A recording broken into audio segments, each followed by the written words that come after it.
The story begins in a world transformed by the advent of awakening. In a desolate, frozen landscape, powerful individuals gathered. Their focus was the Death Den, a top-tier S-rank dungeon, home to an ancient entity. This dungeon, the first to appear on planet Azure, remained unconquered for decades, its entrance littered with the skeletons of countless masters who never returned. However, today was different. A warrior named Su Ming had challenged the Death Den alone. After a fierce battle, he emerged victorious, having slain the dungeon's god-tier monster. But at the exit, exhausted, he was not met with praise. Instead, he was ambushed by men who were once his allies. They surrounded him, their intentions hostile. One mockingly told Su Ming to stop resisting and hand over the divine artifact he had just acquired. Another declared his fate sealed, sarcastically calling him a hero of humanity and promising a quick death if he surrendered. Su Ming, his body crackling with energy, understood their plan. He realized they had waited for him to clear the dungeon to steal the powerful artifact. He questioned if this had been their plan from the beginning.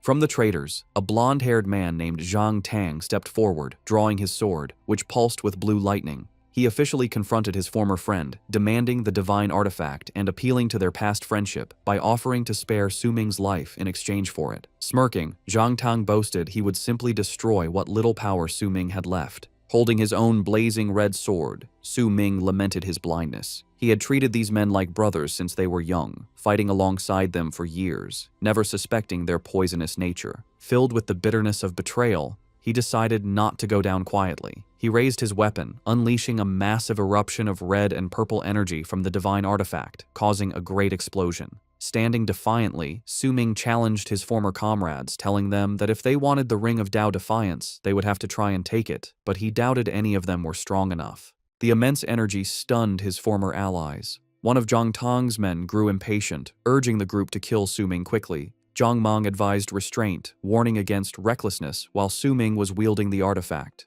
As the standoff continued, a new figure descended from the sky, calling Su Ming's name. He looked up in surprise as a pink-haired woman named Xiao Man flew towards him. She embraced him tightly, explaining she had heard someone was plotting against him and had come because she was worried. Su Ming reassured her, telling her everything was all right and that their enemies were no match for him. Yet he wondered how his enemies had managed to track him so precisely. As he pondered this, Zhang Tang smirked knowingly.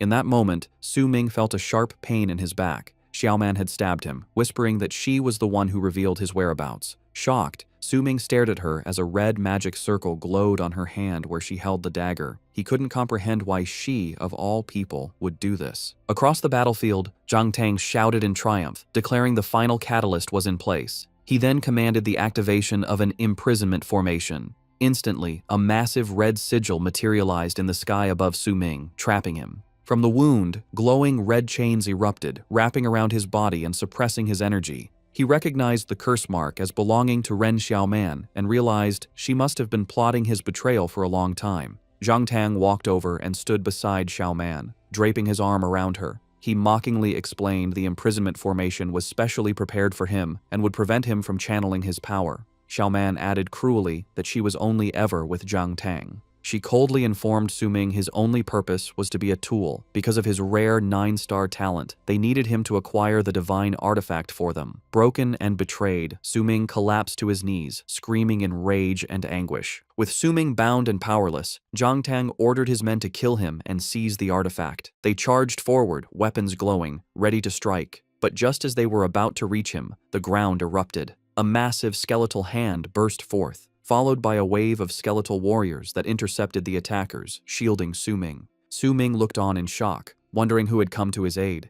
The rescuer was a woman with light purple hair and a hooded cloak. Su Ming recognized her as Ji Yao. A necromancer, she landed between Su Ming and his enemies, holding a powerful staff. She urged him not to give up, determined to prevent the villains from getting the artifact. Zhang Tong scoffed at her arrival, dismissing her as another person come to die. He boasted that with dozens of masters on his side, not even the great emperor could save Su Ming now. His men clashed with Ji Yao's undead summons. Zhang Tong, enraged, charged directly at Ji Yao, declaring anyone who stood in his way would die. As Ji Yao fought, one of Zhang Tong's men warned her to watch her flank, but it was a feint. The warning was a distraction, and she turned in shock just as Zhang Tong closed in. He swung his lightning-wreathed weapon at her, telling his classmate not to hold his actions against him. Su Ming, still trapped, could only watch in horror and scream her name as the attack connected. With Ji Yao incapacitated, Zhang Tong saw his chance. He told Su Ming his concern for someone else was misplaced and that it was now his turn to die. He then plunged his glowing blue blade deep into Su Ming's chest. Leaning in, Zhang Tong offered a final cruel choice: hand over the artifact and he might spare his pathetic life. But Su Ming had one last act of defiance. Gripping the magical chains, blood pouring from his mouth, he looked at his betrayers with pure hatred. He called them absolute monsters as a terrifying red and black energy began to build within him. In a final, desperate gambit, Su Ming unleashed a self-destructive ability, God-tier technique, Annihilation Burst. A cataclysmic explosion erupted from his body, forcing Zhang Tang and Ren Xiaoman to retreat in alarm. In the aftermath, the battlefield was quiet. Su Ming, mortally wounded, reached out, whispering Ji Yao's name. He crawled to her side, cradling her injured body, filled with regret, asking why she came for him when he had failed her so many times. Ji Yao, with a faint, peaceful smile, reached up to touch his face, telling him that if this was their end, they should die together. As his life drained away, Su Ming found a final surge of strength. His sword materialized and plunged into the ground before him, a declaration against his enemies. Holding Ji Yao's body close, Su Ming, the Godslayer, swore a solemn oath. He proclaimed that if he were to be reborn, he would hunt down Ren Xiaoman and Zhang Tang and tear them to pieces. His betrayers watched from a distance, confused. Then a look of shocked realization dawned on Zhang Tang's face. He understood Su Ming's desperate plan. He was going to take the divine artifact with him to his death, dragging it into the abyss of the Death Den so they could never have it. With his final vow made, Su Ming told them that if they wanted the divine artifact, they would have to come and get it. He then leaped off the cliff, clutching Ji Yao, and fell into the chaotic energy below. In his hand, the ring of Tao Defiance shone with a brilliant, blinding golden light. The world dissolved into whiteness. Su Ming's hand went limp as if life had finally left him, but then his consciousness returned. He found himself not in an abyss, but looking up at a clear blue sky and a familiar school building, bewildered. His confusion deepened as he heard a voice over a microphone. An announcer was declaring the results of the 127th Awakening Ceremony at Xuanjing First Academy. A student named Wang Qiang had successfully awakened, but his new class was Enchanter, a non-combat lifestyle class. Su Ming, now a young student, stood amongst a crowd of teenagers. He overheard others commenting that the school's luck seemed bad this year. The words "awakening ceremony" struck him. A familiar feeling washed over him as he realized with utter shock that he had traveled back in time. He was 18 years old again on the day of his own awakening ceremony. As Su Ming stood amidst the students, his memories of this day returned with perfect clarity. He recognized Wang Qiang, whom he remembered being called Fatty. He recalled that Wang Qiang had also become an enchanter in his previous life, confirming this was not a dream. To further test his memory, he thought about the students next in line. He remembered that Li Songyang would become a 2-star warrior, Chen Yu's awakening would fail, and Song Li would become a battle mage. The events unfolded exactly as he remembered. Li Songyang celebrated his successful awakening as a warrior. He was followed by Chen Yu, who cried in disappointment after his awakening failed, and then by Song Li, who became a battle mage. With every event matching his memory, any doubt Su Ming had was erased. A confident smirk appeared on his face as he fully accepted he had truly been reborn. His expression quickly changed to intense fury as the painful memory of his betrayal by Zhang Tang and Ren Xiaoman flashed in his mind. He felt this second chance must be a gift from heaven, giving him the power to rewrite his past and avenge his regrets. His thoughts were interrupted by a gasp from the crowd. On the stage, a younger version of Zhang Tang was awakening, surrounded by an incredible purple aura. The announcer excitedly declared that Zhang Tang had awakened a rare hidden combat class, Demon Puppet Warrior, with a powerful 8-star innate attribute.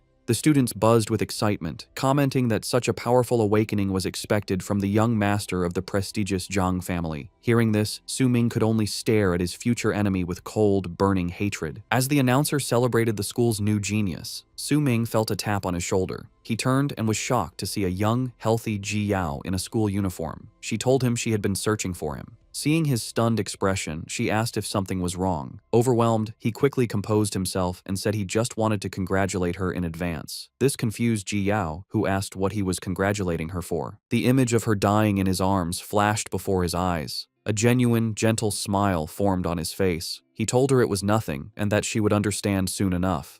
Filled with sincere relief, he added that it was so good to see her again. Just as he finished speaking, the announcer called for the next student, Ji Yao. Startled, she made her way to the stage. She placed her hand on the celestial stele, a large, ancient artifact crackling with blue energy. As her fingers touched it, a massive surge of power erupted from the stone, engulfing her. The announcer's voice, filled with shock, declared that Ji Yao had awakened a hidden combat class, Necromancer, with a powerful 7-star attribute. The other students were stunned, buzzing with disbelief. Su Ming watched with a calm, knowing smile, thinking that everything was going exactly as he had predicted, and now it was his turn. The announcer called for Su Ming. As he walked toward the stage, Ji Yao wished him luck. The other students were not so optimistic, whispering that it would be impossible for a third hidden class to appear, especially for an orphan like Su Ming. The scene then shifts to provide context. It is planet Azure within the Dragon Nation, a world ruled by the powerful Awakened.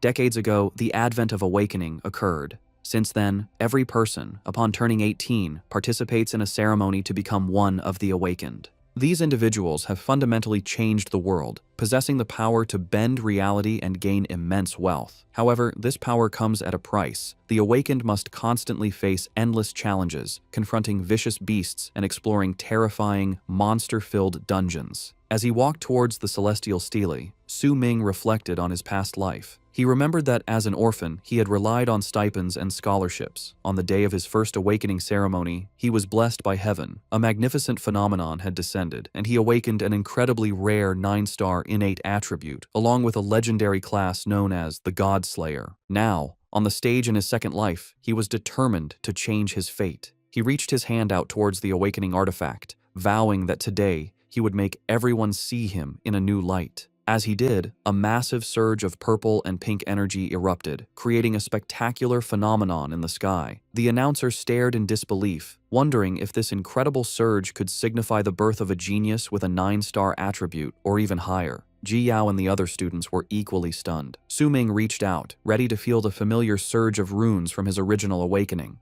But this time, something was different. A glowing blue sigil appeared on his chest, and from it, the divine artifact he had died with, the Ring of Tao Defiance, materialized. He was completely shocked, realizing the ring had somehow traveled back in time with him. Before he could process this, another unexpected event occurred. A strange sensation spread through his body, and a holographic screen appeared. A system notification declared that the Ultimate Godslayer class system was successfully binding to him. It then announced that the system had assigned him a brand new class, and his awakening was successful. But instead of his former class, he had been granted something far greater. A mythic class called the Sword God. Su Ming could only stare in utter astonishment, questioning the existence of a mythic class and the new, powerful title he had just received. The immense red energy from Su Ming's awakening left everyone speechless. The announcer, shocked, wondered what kind of class could create such a phenomenon. In the crowd, students debated what it could mean. One worried that if it was a non-combat class, Su Ming would be doomed. Zhang Tang dismissed this, stating that with such a powerful vision, it couldn't be a lifestyle class. Yet, as he watched, sweat ran down his face from the overwhelming pressure of Su Ming's energy, so intense he couldn't move. Su Ming stood calmly in the energy storm, processing the information from the golden panel before him. He confirmed his awakened class was the Sword God, different from the Godslayer of his past life. He touched the system interface, which completed an identification scan, confirming his identity as Su Ming. It then displayed his new status. His class was the Sword God, and he possessed a golden talent called Universal Ascension, giving him the ability to elevate or evolve anything. Su Ming was stunned. He realized a golden talent was a rank higher than the legendary 9-star class he had awakened before. A confident smile spread across his face as he understood his new power should far surpass the Godslayer class. Eager to see his new abilities, he opened the skill interface. His excitement turned to shock. The skill screen showed 0 progress and a single message: no abilities have been awakened.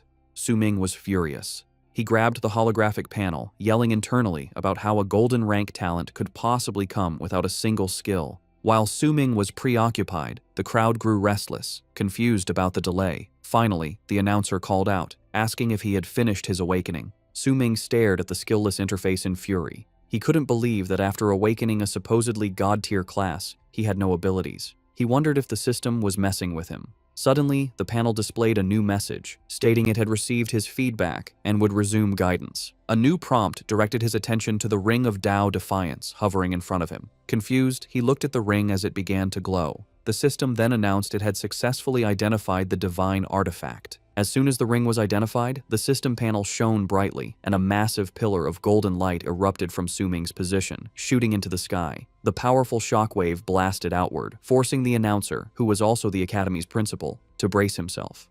High above the celestial stele, a massive, glowing, multicolored star materialized with the number 10 at its center. The principal's eyes went wide. He stammered in disbelief, recognizing the symbol for a 10-star innate attribute. His voice boomed through the microphone, announcing Suming had awakened a 10-star hidden class, Swordmaster. The crowd erupted in chaos, shouting about the heaven-defying talent of a 10-star attribute, a level reserved for the nation's top scorers. Zhang Tong stared in stunned silence, while another student remarked that he thought Zhang Tong's 8-star awakening was insane, but Suming had just revealed a maxed-out 10-star attribute. The principal, beaming, declared it was a banner year for the Academy. Not only did they have multiple hidden classes, but now a Heaven's Chosen with a 10-star attribute. He admitted that while the Swordmaster class wasn't top tier, with a 10-star innate talent, Suming's future potential would be limitless. As a reward, the principal announced he would personally gift Suming a full set of cultivation-aiding items. However, not everyone was optimistic. Whispers of disappointment spread. Some students called it a waste of talent, explaining that the Swordmaster was a bottom-tier class. They elaborated that it was a mediocre jack-of-all-trades class, forced to train in both ranged and close combat, splitting focus between physical and magical attacks, making it a textbook underpowered class. Other students laughed at his misfortune, mocking the disappointing outcome of a 10-star talent paired with such a lame class. A few tried to defend him, suggesting that with enough hard work, a Swordmaster could become a reliable damage dealer, and with Suming's talent, he could surely pull it off. But the cynics shut them down, arguing the class requires twice the effort for the same results, and that he'd be lucky to clear a beginner dungeon. On the stage, Suming overheard their dismissive words. He turned his head slightly, his eyes shadowed, thinking about how they all considered his Swordmaster class to be worthless.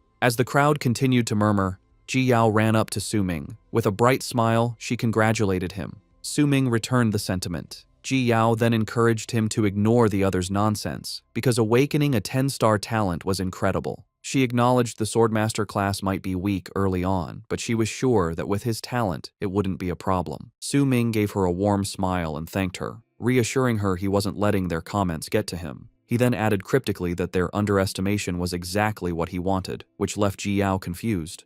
Their conversation was interrupted as the announcer called for the next student. The crowd cheered as Ren Xiaoman, the school's most popular girl, walked forward. Zhang Tang was seen encouraging her. Ji Yao commented on her popularity, but Suming remained silent. Instead of watching, Suming turned and began to walk away. Ji Yao called out, confused, reminding him the ceremony wasn't over. Suming replied coldly, without looking back, that he wasn't interested. As he walked away, painful memories of his past life flooded his mind. He remembered how Ren Xiaoman had used him, only to betray and kill him without hesitation. He recalled the vow he had made as he died and steeled his resolve for revenge in this new life. Later, Suming walked through the city, observing that the world seemed unchanged from his memories. However, he knew some things were different. Besides his new class, he checked his system and discovered a skill called Total Concealment. This legendary skill allowed him to hide or rewrite information about his equipment, class, and other skills. He recognized it as one of 4 skills he had brought back from his previous life. This realization triggered another memory, the glowing ring of Tao Defiance. He looked at his hands in shock, finally understanding the divine artifact had truly followed him back in time. As Suming contemplated the ring, the system panel lit up again. It announced it was loading the divine artifact. As the ring was integrated, a new message appeared. Suming had inherited a portion of the skills from his old God-Slayer class. He looked on in shock, questioning how it was possible to gain skills from his past life's class when his new class was the Sword God. A detailed status screen materialized, showing his name, Suming, level 1, with balanced base stats.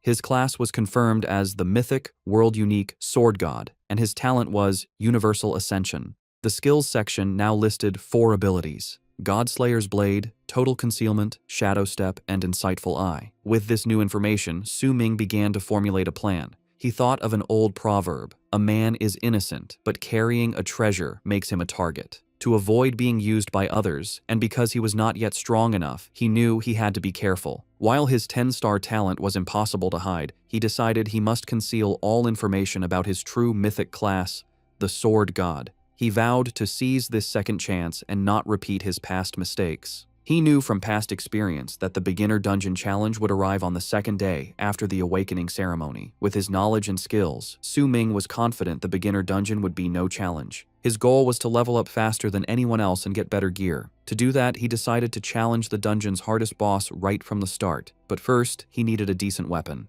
Meanwhile, in a luxurious room in a tall skyscraper named Palace, a different scene unfolded. Jiang Tang and Ren Xiaoman were together. Ren Xiaoman teased Jiang Tang for bringing her to such a place right after the ceremony. Jiang Tang, irritated, told her not to mention the ceremony, complaining that Su Ming had stolen his thunder. Ren Xiaoman, however, was already scheming. She told him not to be mad, explaining that even though Su Ming was just a swordmaster, his awakening attribute was incredibly high. She assured him Su Ming would have plenty of value for them to use later. Intrigued, Jiang Tang asked what she meant.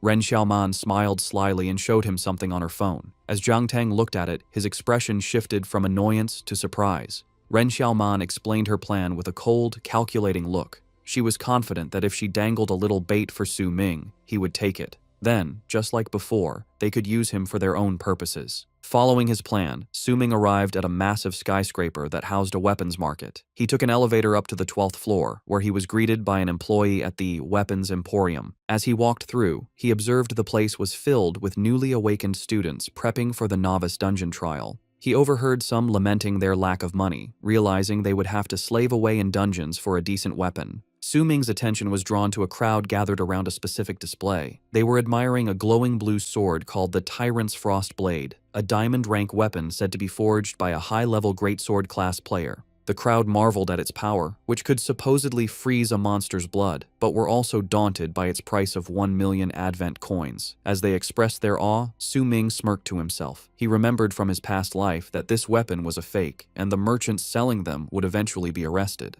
His thoughts were interrupted by a voice. He turned to see a well-dressed woman with short gray hair, flanked by 2 bodyguards. She asked if he was Su Ming, and he, in turn, asked who she was. The woman introduced herself as Jiang Lan, vice director of the Jiang An Group, and handed him her business card. Su Ming took the card, stating he didn't think he knew her. Jiang Lan ignored his comment and, loud enough for others to hear, announced that on behalf of the Jiang An Group, she would be covering all his expenses for the day. She then told him she hoped he could do her a favor. When Su Ming asked what kind of favor, she instructed a bodyguard to show him a photo. The picture was of a young, smiling girl with her eyes hidden, surrounded by white flowers. Jiang Lan explained the girl was her younger sister, Jiang Yunqing, who also attended his school and had just awakened. She revealed she had already investigated his awakening and was aware of his 10-star talent. She reasoned that with his power, the novice dungeon would be no challenge for him. She reminded him only the newly awakened could enter, and then made her request. She wanted him to team up with her sister and protect her so she could safely complete the trial. After a moment, Su Ming flatly refused, saying he wasn't interested. As he walked away, Jiang Lan was left in shock. She shouted after him, offering him his pick of any weapon in the store if he would agree, but her offer was met with silence. Furious, she thought to herself how a broke student who just got lucky could have the right to refuse her. Just as Jiang Lan was fuming, Su Ming stopped. With a calm expression, he turned back and said, "Is that so?" He then pointed at the most expensive weapon in the store and declared he would take the Tyrant's Frost Blade, the fake sword worth 1 million advent coins. Jiang Lan was enraged, believing he was deliberately trying to extort her.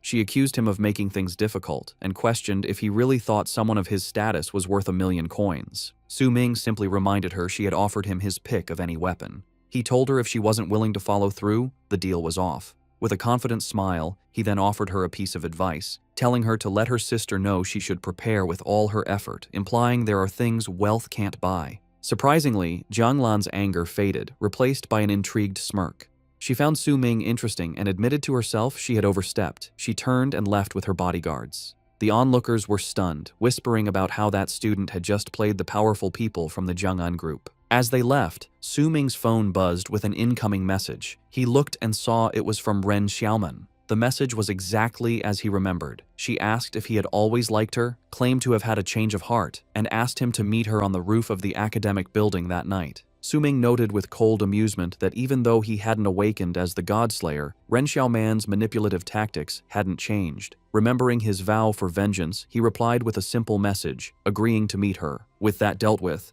Su Ming turned his attention back to finding a weapon. He approached a shop assistant and asked about a display of jagged, rock-like objects called sword stones.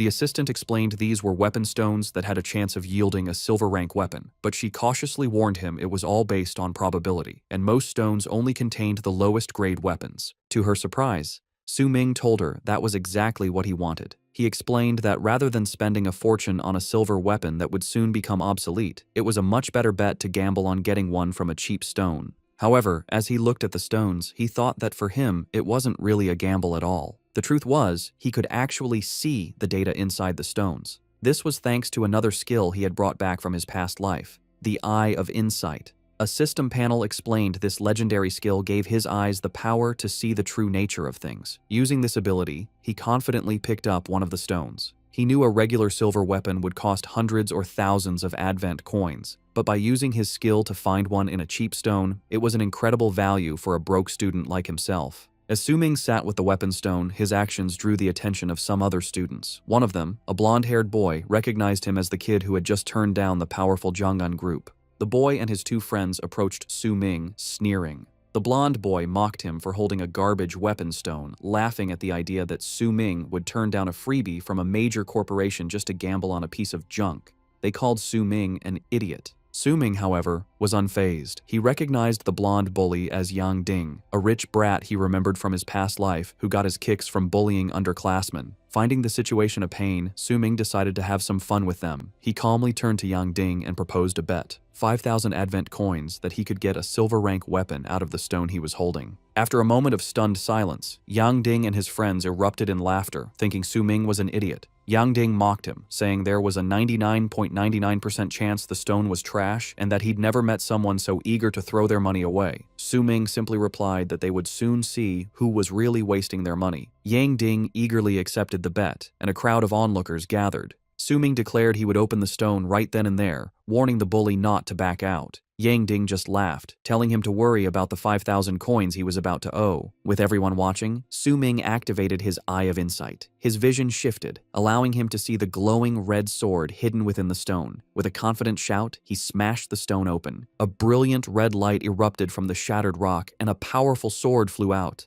Yang Ding, his friends, and the entire crowd could only stare in utter disbelief as Su Ming calmly caught the weapon by its hilt. A system notification appeared, identifying his new weapon, a black iron crimson edge sword, a low-grade silver weapon with a special affix called Crimson Drinker, which allowed it to absorb the blood of monsters to heal its wielder. Standing amidst the stunned silence, Su Ming held his new sword, admiring it as a fine weapon. He then thought with a cold, determined look that this new sword would be perfect for his date with Ren Xiaoman that night. Yang Ding and his friends stood in stunned silence, unable to believe Su Ming had pulled a silver rank weapon from the stone. Su Ming, holding the sword, casually remarked that it wasn't bad, particularly its lifesteal ability, noting it would eliminate his need for a healer in the upcoming dungeon trial. A system panel confirmed the weapon was a silver rank black steel sword with plus 10% lifesteal. As Yang Ding stared in panic, Su Ming pointed the blade at him, reminding the bully that a bet was a bet and the 5,000 advent coins were now his. Defeated, Yang Ding transferred the money. Storming off, he shouted that he wouldn't forget this humiliation. Su Ming simply advised him not to make such careless bets in the future. The shop assistant looked on in amazement, realizing it had been years since anyone had pulled a real weapon from one of their stones. With his winnings, Su Ming walked back to the counter for a scabbard, asking if 5,000 coins would be enough. The flustered assistant confirmed it was. He purchased a golden, ornate, silver rank scabbard that reduced weapon durability loss by 50%. Su Ming was satisfied, knowing it would significantly reduce the sword's wear and tear. As he held his sheathed sword, a system notification popped up, asking if he wanted to activate a hidden function called Weapon Manifestation. He decided against it, thinking it was not yet time. With a smirk, he thought about how he still needed to take this new weapon and raise its rank. Later, walking through a park, Su Ming reflected on his situation. He acknowledged that after awakening as the sword god, he lacked a single usable class skill. However, his class came with an incredibly powerful primal talent, Universal Ascension. This unique talent let him upgrade the quality of any item one time, making his mythic class truly worthy of its rank. Holding his sword, he tested this power. A system notification announced Universal Ascension was activated. The ascension was successful, and the Crimson Drinker effect was obtained. The sword began to glow with a powerful red aura. A final notification displayed the weapon's new status: a crimson black steel sword of high silver rank. Its Crimson Drinker ability was enhanced to drain the target's blood on contact, and it gained a new skill, Bloodthirst, granting a temporary +5 boost to all stats for 30 seconds after killing a monster. Su Ming was pleased with the upgrade. With preparations complete, he activated the Hidden Weapon Manifestation, confident the beginner dungeon the next day would be no challenge. Later that night, Su Ming arrived on the rooftop of the academic building. He stood silhouetted against the futuristic cityscape, his new sword in hand. Ren Xiaoman was already there. She turned with a seductive smile and greeted him, playfully chiding him for being late. Her smile vanished instantly. Without a word, Su Ming swung his sword at her. She screamed and barely evaded the attack as the blade plunged into the concrete ledge where she had been. She stared in disbelief, asking what he was doing. With a cold, unwavering gaze, Su Ming told her he had come for revenge. A painful memory from his past life flashed before him, the moment of his death, holding the dying Ji Yao as Ren Xiaoman looked on without remorse. Ren Xiaoman was bewildered and angry. She demanded to know what he was talking about, reminding him that she had just accepted his confession. She held up her phone, showing a message history where he had told her he liked her and asked her out. She yelled in frustration, pointing out he was the one who wanted to date her. She couldn't understand why he was now trying to hurt her. Su Ming simply stood there, his expression hard and silent. He looked at her with a cold, knowing smirk. He told her that while she was right about the confession, that had happened in a past life. His mind drifted back, replaying their relationship. He remembered her as the most popular girl in school, while he was just a lonely orphan. He recalled the day after the first awakening ceremony. Dejected, he was approached by her, who, with a kind smile, asked if he was all right. From that day, he felt he had someone's affection. This led to his text message confession, their romantic dates, and their intimacy. But that happy past was shattered by the memory of a photograph of her and Zhang Tang together, a symbol of her ultimate betrayal. Back in the present, Su Ming's face contorted with rage as he shouted that it was all a lie. He furiously accused her, declaring that he knew everything about her shady dealings with Zhang Tang and that she had only been using him. Ren Xiaoman was completely shocked, stammering that he was talking nonsense and trying to deny his accusations. But Su Ming was relentless. He told her she knew very well whether he was lying or not, and that her poised, beautiful persona was a fraud. He then leaned in, his voice filled with venom, and told her that her true self was nothing but a vain, shameless person. At this, Ren Xiaoman's composure completely shattered. Her face twisted in fury as she dropped her act. She screamed at him, asking what he could possibly know and calling him an orphan. She venomously spat that if his talent hadn't been worth something, he would never have even gotten the chance to speak to her. She then threatened him, shouting that neither she nor Zhang Tang would let him get away with insulting her. Su Ming met her threats with a dismissive smirk. He challenged her to bring it on, but suggested she should be more worried about how this little affair would affect her carefully crafted, pure as jade, public image. This final taunt pushed her over the edge. Seething with fury, she lunged for the sword Su Ming had left in the concrete and swung it at him. As the blade flew towards him, Su Ming thought to himself that her actions were just like in his last life. However, this time he was prepared. Just as the sword was about to strike, tendrils of red energy erupted from the blade, stopping it in midair and leaving Ren Xiaoman completely shocked. Su Ming explained that he saw this coming, knowing her penchant for backstabbing. A system notification confirmed the activation of his weapon's Crimson Drinker ability. The red energy tendrils surged from the blade and wrapped around Ren Xiaoman. Su Ming revealed his trap. The moment he targeted her with his weapon's ability, her fate was sealed. The tendril shot forward, striking her directly in the face. She let out a piercing scream of agony, crying out that her face was ruined. As she crumpled to the ground, Su Ming stood over her and coldly told her that she had brought this upon herself. He was about to declare this was the beginning of his revenge, but she interrupted, screaming that she was going to have Zhang Tang kill him. Unfazed, Su Ming simply recalled his sword, which dematerialized into his inventory. He then turned and walked away, telling her to go and tell Zhang Tang that he could come for him whenever he was ready. He declared that today's strike was his severance. As he left her crying on the rooftop, he thought that this blade had also served to cut away the affection he had once treasured so deeply. Later, he received a notification on his phone. It was a gift from the academy. The message was from Principal Wang, congratulating him on his awakening and providing him with a reward package to help him prepare for the beginner dungeon. The package contained 1 fortification pill, a combat gear package, and 10,000 advent coins. The next day began at 6 a.m. Su Ming held the fortification pill from the principal. He acknowledged the generosity, but suspected it was pity for awakening a weak swordmaster class, despite his 10-star talent. He ate the pill, immediately complaining it tasted terrible. The bad taste was forgotten as he was engulfed in a golden aura. A system notification shocked him. The pill had granted him +10 constitution and 100 experience points, enough to instantly promote him to level 2 and grant him 10 free attribute points. As his status screen updated, a new passive talent activated, Innate Sword Body. This talent meant he had innately formed a sword in his heart, allowing him to learn any sword-type skill while ignoring their usual restrictions. Su Ming was pleased, realizing that as expected of his 10-star talent, he could learn abilities just by leveling up. Filled with new confidence, he smirked and declared he would show everyone his true power in the Novice Dungeon. He arrived at the Xuanjing First Academy's Novice Dungeon area, a bustling plaza filled with students and portals. A group of his classmates approached him. The same students who had mocked his class now eagerly asked to team up. They praised his 10-star talent and the principal's gift, suggesting the dungeon would be simple. They offered their own classes to support the swordmaster's supposed weaknesses, hoping to ride his coattails to a higher score. Su Ming was disgusted by their hypocrisy, thinking about how they had looked down on him the day before. He bluntly turned them down, saying he already had a team. His words were overheard by Ji Yao, who rushed over in surprise, asking when he had formed a team. She explained she had come early specifically to be the first to ask him to team up. Su Ming, caught off guard, tried to explain. He told her his goals were not for the usual rewards, and he was worried she might get hurt. He then leaned in and whispered his true intention. He planned to challenge the dungeon alone. Just as Ji Yao was processing this, they were interrupted by a blue-haired student with a confident smile. He introduced himself as Yan Zhe, a 9-star demon hunter ranger, and formally invited Su Ming to his team. Su Ming recognized Yan Zhe from his past life, and without hesitation flatly refused his offer. Before Yan Zhe could press the issue, Ji Yao stepped in. She put her arm around Su Ming's shoulders and announced he had already teamed up with her, so they should all stop bothering him. The other students, including Yanzei, apologized and left.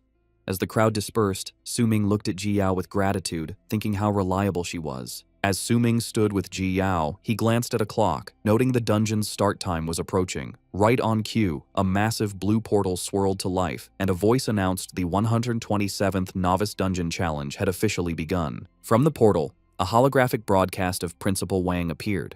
Looking like he had just woken up, he apologized for oversleeping. He explained the rules of the mandatory one-day trial. Every student was pre-registered, and inside, they would earn points based on their contributions. He strongly advised them to form teams to increase their chances of survival and complete the challenge within the day. As the principal spoke, Ji Yao turned to Su Ming, only to find he had vanished. She looked around, confused. Before anyone could react, Principal Wang officially declared the dungeon open. In that instant, a figure shot past the other students and dove straight into the portal. The crowd erupted in shock, shouting that someone had already gone in and quickly identifying the lone challenger as the 10-star student, Su Ming. Upon entering the dungeon, Su Ming was hit with nostalgia. He remembered how in his first life he had been both scared and excited.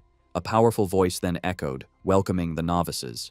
It explained the dungeon was a place of danger and opportunity, and to leave, they needed to defeat the regular boss. However, it also hinted at a higher difficulty method for greater rewards. With a determined look, Su Ming declared his new goal. In this life, he would choose the most difficult challenge and slay the dungeon's ultimate hidden boss. He found himself in a lush moonlit jungle, identified by the system as the Raging Tide Forest, a level F zone. He immediately noted the map for the novice dungeon changed every year, making this location different from his past life. He also knew the spawn point was random for every challenger, meaning route planning had to be done on the fly. This also meant the monsters he would encounter would be different, adding another layer of unpredictability. As Su Ming began to explore, he quickly encountered a formidable foe, a massive, sentient tree monster with a head of roaring fire and a menacing carved face. He knew from his past life that this monster, while immobile, would use its vines to drag its targets into its fiery maw.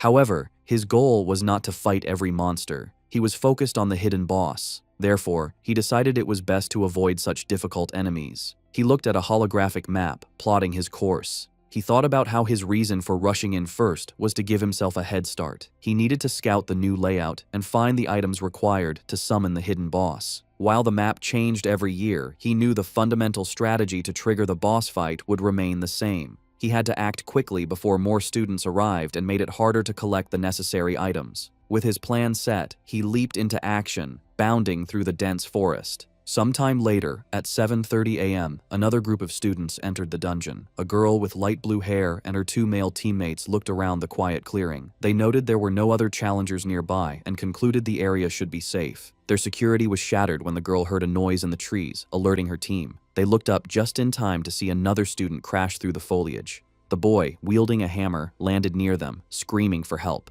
The newly arrived team could only stare in shock as the source of the chase was revealed. Two giant, monstrous rats with glowing red eyes. Recognizing the bloodthirsty rats, the students' courage failed, and in a panic, they decided to split up and run for their lives. Back in the plaza, the trial's danger became apparent. At 7:31 a.m., a real-time report flashed above the portal, announcing 3 challengers had been devoured by the bloodthirsty rats. The most powerful fallen student was 6-star Li Dabiao. Ji Yao, still trying to form a team, was shocked. Alarmed that a 6-star student had fallen so quickly, she urgently called for everyone to speed up their team formation, shouting that the people inside desperately needed more help. Meanwhile, inside the raging tide forest, the situation was grim. The blue-haired girl who had been chased was running for her life, now alone and injured. In the panic, she had been separated from her teammates and had lost all direction. As she tried to get her bearings, she sensed a new presence. Looking up, she saw the silhouette of a massive, ape-like monster perched in the trees. The creature dropped to the ground, its glowing red eyes glaring down at her with malice. Paralyzed with fear, the girl could only watch as the giant beast leaped towards her.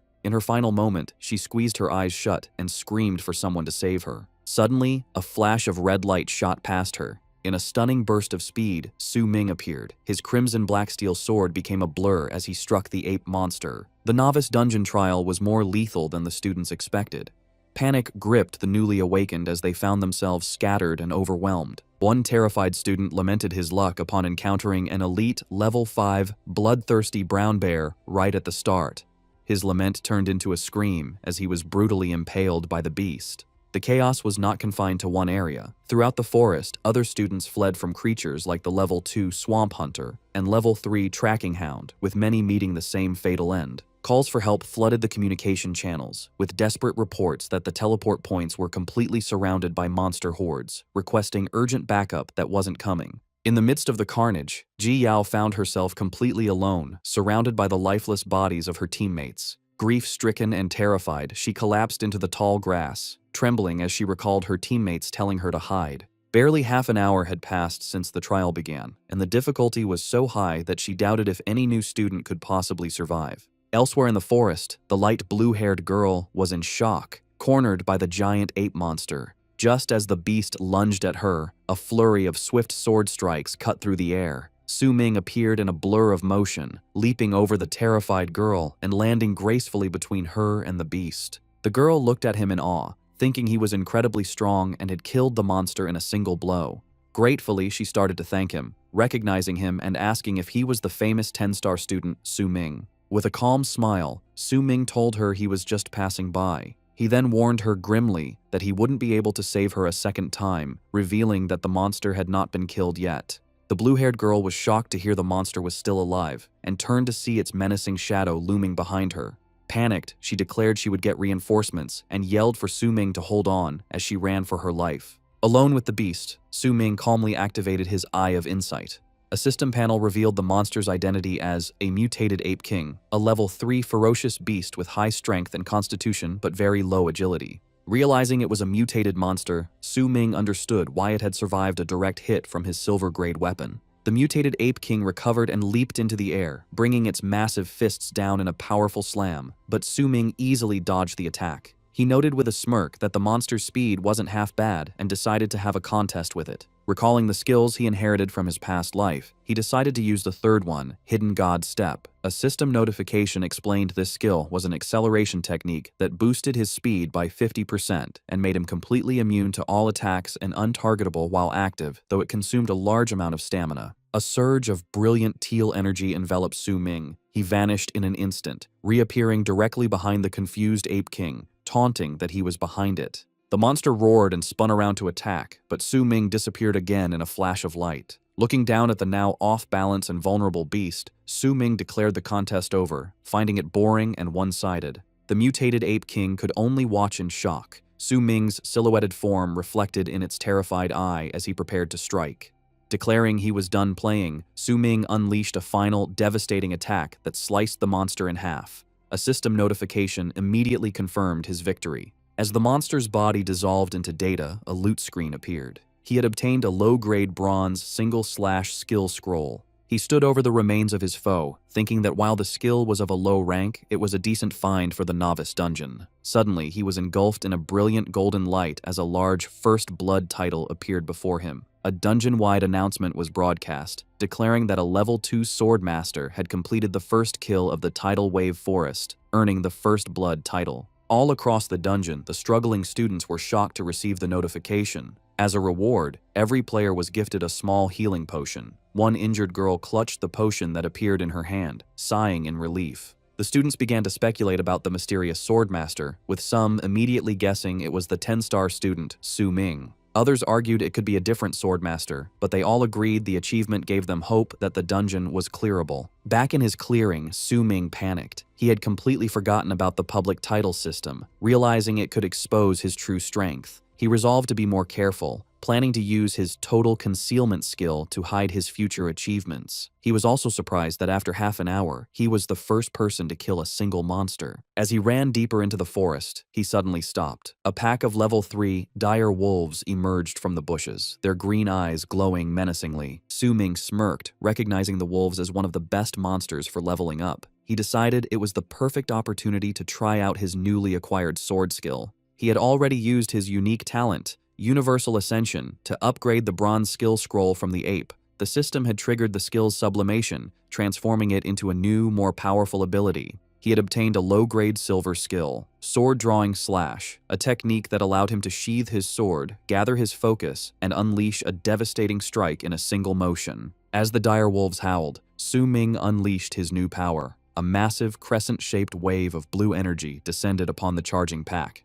The massive energy wave tore through the dire wolves with devastating force. In a brutal, bloody display, Su Ming's sword drawing slash decapitated and sliced through the entire pack, earning him a cascade of experience points with each kill. By 9:30 a.m., he stood alone in the now silent clearing, the ground littered with the remains of his foes. With a satisfied smile, he watched a system notification confirm he had reached level 9 and earned the title Legend of the Hungry Wolf. He acknowledged that his strategy of using the long-range Aido-style slash was the most efficient way to farm these low-level monsters. He demonstrated the technique again, sheathing his sword and focusing his intent. He accumulated energy, locked onto his next target, and with a determined look, unleashed another powerful swing. A second massive wave of energy descended, ready to wipe out another group of wolves. However, this time, his attack was met with unexpected resistance. To Su Ming's shock, his powerful slash was suddenly deflected in a burst of smoke and fire. A new, much larger figure emerged from the chaos. It was a massive, bipedal wolf monster with glowing red eyes, identified by the system as the level 10 Wolf King leader, glaring down at him with pure malice.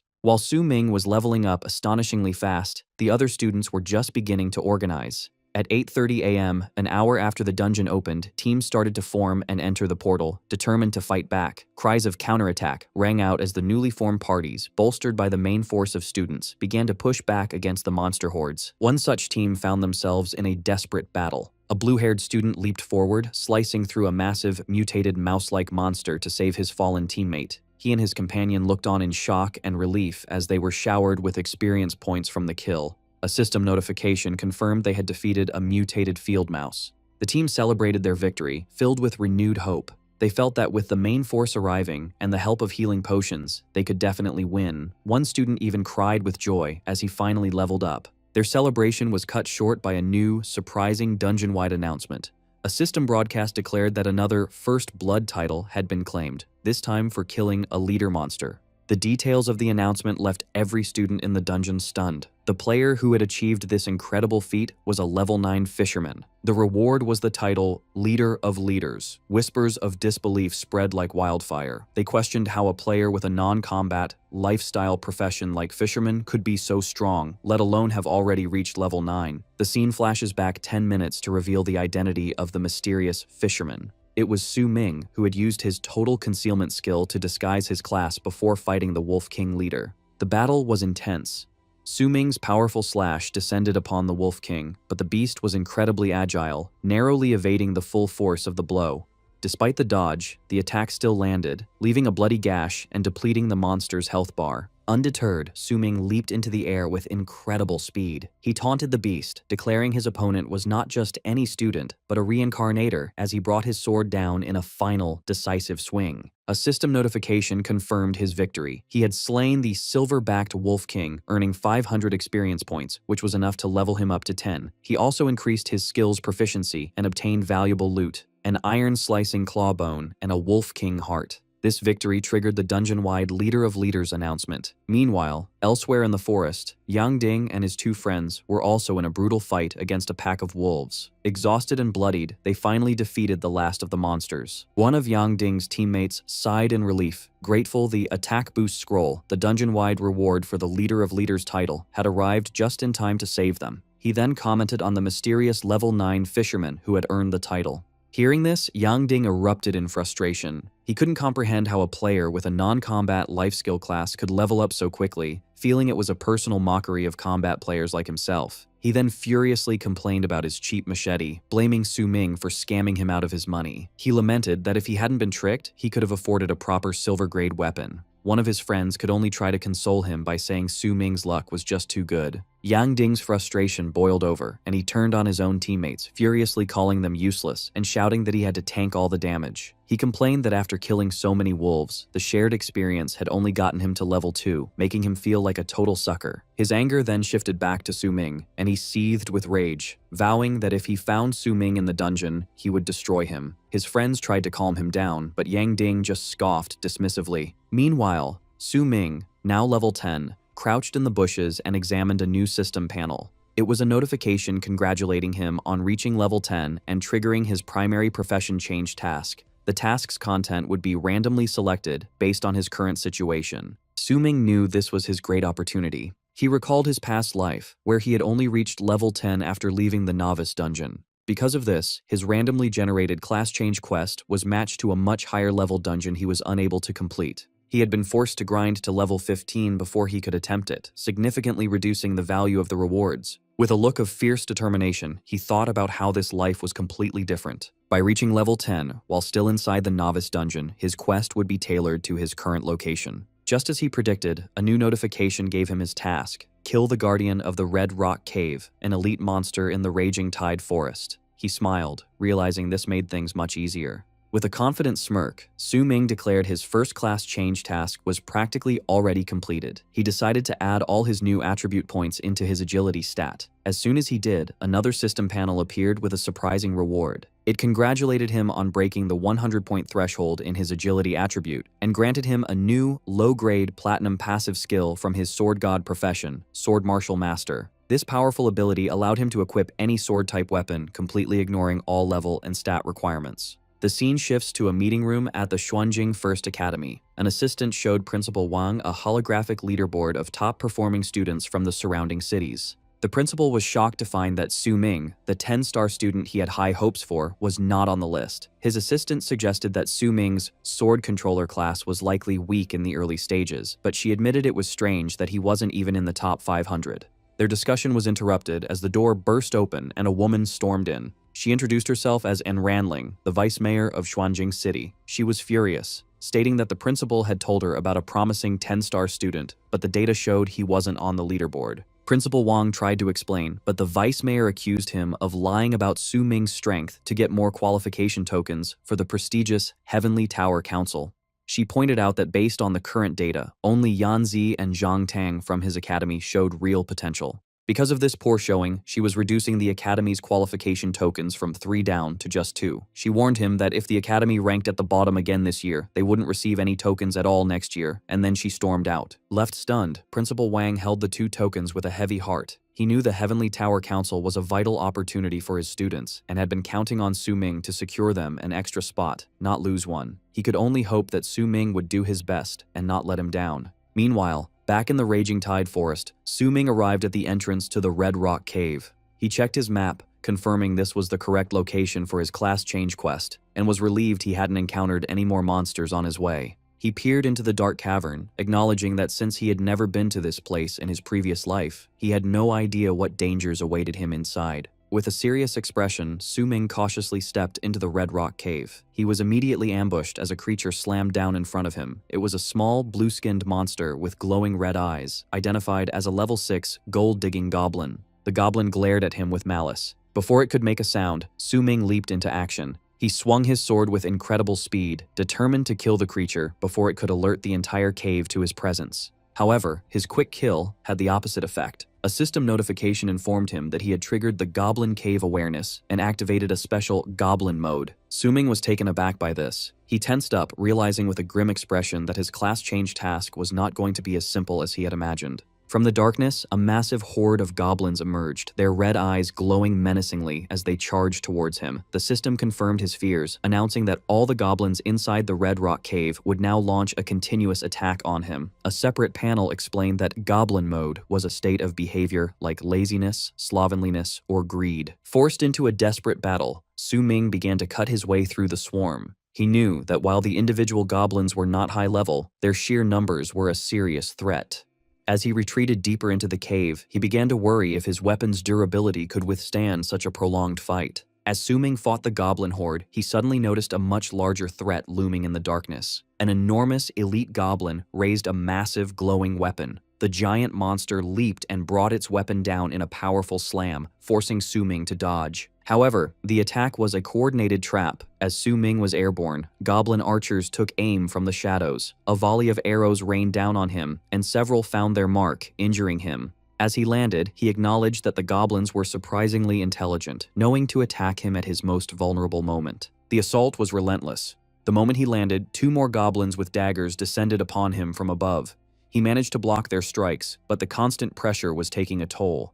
He realized his mana was draining far too quickly, and he couldn't afford to keep using his powerful Divine Shadow Step skill for much longer. Now surrounded by goblins and their formidable elite leader, Su Ming understood the situation's difficulty. For a player who lacked powerful early game skills, fighting them head-on would be incredibly hard. A confident smile appeared as he decided that if a direct approach wouldn't work, he would have to be more flexible. Putting his new plan into action, he leaped away, using the cavern walls to propel himself out of the horde's reach, declaring he would dodge first, out of respect. The goblins were left confused by his sudden retreat. Now hidden behind a large rock formation, Su Ming watched the searching monsters with a cunning smirk, ready to spring his trap. From his hiding spot, Su Ming sprang his trap, reappearing on a high ledge above the goblins. He declared he had a gift for them as he unleashed a massive energy slash from his sword. The powerful wave of energy tore through the horde, slicing the smaller goblins to pieces. With a confident smirk, Su Ming knew his plan worked. By securing the high ground, he could use the long-range advantage of his sword-drawing slash to wipe out his enemies. He continued his assault, launching another slash that cleared the remaining smaller goblins. He landed gracefully amidst the carnage, the battlefield now silent. The elite goblin leader, the only survivor, stared in disbelief as its troop was wiped out in an instant. Su Ming calmly approached the wounded monster, whose health bar was critically low, and informed it that it was the only one left. Unbeknownst to him, his battle had not gone unnoticed. Outside the cave entrance, one of Yang Ding's friends was hiding in the tall grass. He reported to his leader that he had heard fighting inside the cave. Yang Ding dismissed it as ridiculous, questioning who would be foolish enough to challenge a level 7+ area so early. But his friend insisted on what he heard. Suddenly, Yang Ding's expression shifted as he too heard footsteps approaching from the cave's mouth. He and his friend watched as a figure emerged from the darkness, wondering who could be farming monsters in such a dangerous place. As the figure stepped out, Yang Ding's face froze in disbelief. It was Su Ming, looking battered but victorious. Su Ming, noticing the group in the bushes, mused to himself that it was true enemies always cross paths. Unaware of their history, Su Ming was simply reflecting on his first-class advancement quest, which he noted was a close call. He was now level 11. His thoughts were interrupted as he sensed movement behind him. Yang Ding, consumed by his grudge, had launched a surprise attack. With effortless grace, Su Ming dodged the clumsy swing without even turning around. Yang Ding was shocked his ambush failed so easily. Enraged, he ordered his 2 friends to surround Su Ming and prevent his escape. With his friends backing him up, Yang Ding confronted Su Ming, telling him he had caused him a great loss that day and that his bad luck had led him to this dungeon encounter. Su Ming looked at the 3 of them with a bored, indifferent expression. Yang Ding taunted him, asking if he was scared now. Su Ming simply tilted his head and genuinely asked who he was. Yang Ding was left speechless, humiliated that Su Ming didn't even remember him. He flew into a rage, infuriated that Su Ming could have forgotten winning 5,000 advent coins from him. Screaming in frustration, Yang Ding ordered his friends to attack, and the three of them charged forward. Su Ming remained calm, remarking there was no need for force just because he didn't remember them. Then, a confident smile spread across his face as he held up his sword. He decided this was a perfect opportunity to try out his new skill. With a smirk, Su Ming summoned his sword, which began to glow with a swirling red energy. He then unleashed his new skill, Sword Control. The blade shot forward, flying through the air on its own as it swung with incredible speed. Before Yang Ding and his friends could react, the telekinetically controlled sword sliced through them in a flurry of red light.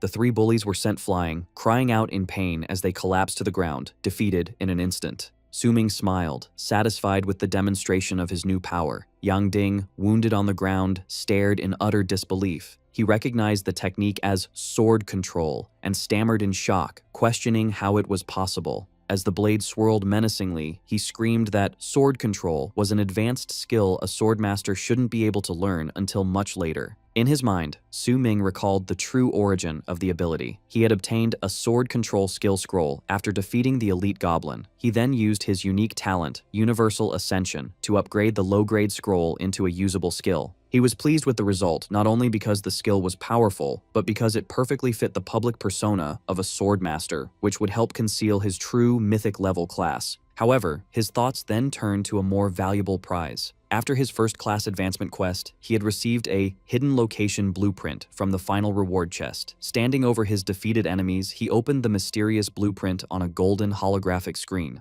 As the contents were revealed, Su Ming's confident expression vanished, replaced by one of absolute shock. The contents of the hidden blueprint left Su Ming speechless. The coordinates for the hidden treasure were in Red Rock Cave Part 2. He was instantly annoyed, wondering why he had to go back to that same cave. His confusion deepened as he read the strange subtitle on the map: Goblins, Commerce, and Life, which made no sense to him. Meanwhile, at 11:30 a.m., in another part of the forest, a different scene unfolded. A team of 3 girls was celebrating their victory after a fierce battle with a large monster. One of the girls, now level 7, sighed in relief. She acknowledged they owed their success to their 7-star teammate, a girl with light green hair named Fen Feizi, who had carried them through the fight. With the battle over, one teammate excitedly ran off to divide the loot. Fen Feizi turned to her remaining teammate and asked if she was okay, but the girl assured her she was fine. A moment later, however, Fen Feizi's expression turned to one of shock.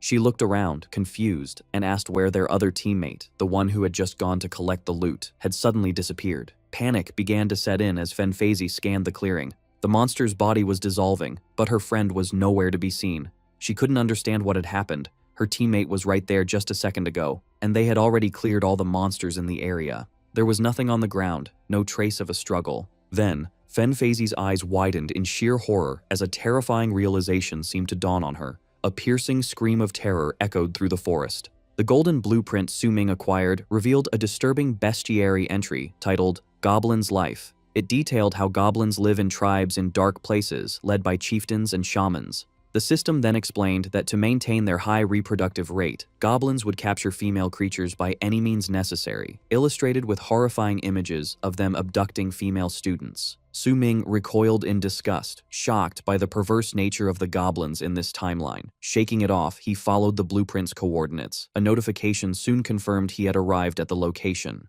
However, he found himself in a dense, quiet forest. He looked around, confused. The blueprint was for Red Rock Cave Part 2, but there was no cave in sight, making him wonder if the coordinates were wrong. He stood in silence, trying to solve the puzzle. A thick mist then rolled in, obscuring his vision. Sensing something was wrong, Su Ming activated his insightful eye skill. His vision sharpened, piercing the illusion. He spotted a massive rat-like monster that was previously hidden. The creature was startled, realizing it had been discovered. Seeing this, Su Ming understood the trick, and a confident smirk appeared on his face. He realized the name Red Rock Cave Part 2 was a misdirection to make challengers search for a physical cave. The real entrance wasn't a cave at all, but a cleverly concealed illusion guarded by the monster. Having uncovered the illusion, Su Ming realized the true entrance was an underground cave and leaped down into the hidden opening. As he descended, he saw a fire below and understood the goblins had cleverly used the smoke to conceal the entrance. He landed safely inside the large cavern, his expression growing serious. He spotted a lone goblin scout and decided against attacking. He remembered that killing even one goblin would trigger goblin mode and alert the nest. He reminded himself he was only there for the treasure and had to be careful. However, as he moved deeper, he found the lifeless body of Fenfazi. Su-ming realized she must have been ambushed after falling for the smoke trap. He grimaced in disgust, thinking the creatures were as vile as their bestiary suggested. He then heard desperate screams from further in. He saw another female student with short purple hair, cornered by several goblins. She was still alive, and a pragmatic thought crossed Su-ming's mind. He considered using her as a distraction to make his treasure hunt easier. He decided he would have to leave her to die, telling himself it was her own fault for not being strong enough. Just as he resolved to abandon her, the girl made a final, desperate plea, begging for someone to save her and offering a huge reward. She then shouted that her older sister was the vice director of the Jangan group. At these words, Su-ming's eyes widened in shock as he realized who she was.